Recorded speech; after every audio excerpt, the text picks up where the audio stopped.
been living in the distrust, in that I come into the room and maybe something got better, but mostly the ism.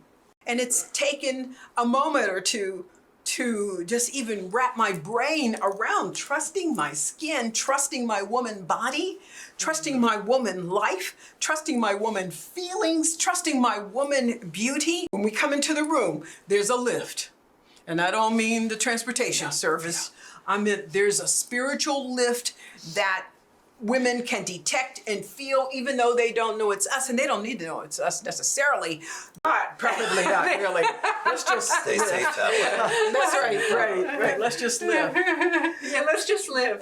We're just gonna be the lift. Yeah. And this world needs a lift. And if 52% of the population has run aground with its own fear of its skin, with its own fear of its womanliness. And also, we're gonna have to take back the word woman and redefine it. We need to be self-defined, because part of the conspiracy is that I'll tell you what it means to be a woman. Let me tell you what it means. Here's where you can trust and here's where you can't trust. And I think that one story at a time, one conversation at a time, is already healing this world.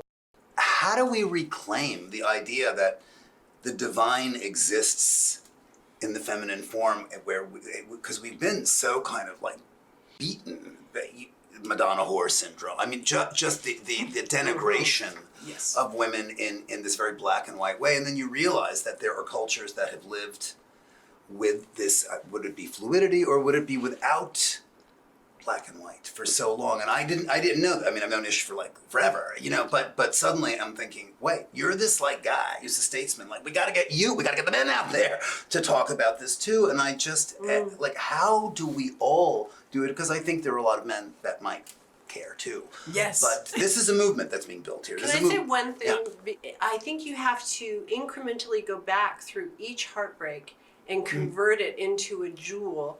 And then you can come through to this broader conversation.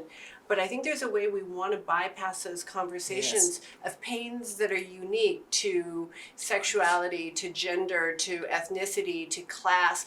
We want it to just be one big melting pot, but you just end up with this, like I say, like this beige stew. Right. You don't end up with a pot full of jewels of people who've gone through and activated those pains. And one of the places that you actually spoke about this, that was so powerful, and then we talked about it that day at the cafe, is the intersection of being Black women and having been part of this movement here, and then how that runs parallel to your movement as women, and that those distinctly have to be addressed, but they have to be addressed collectively. Right.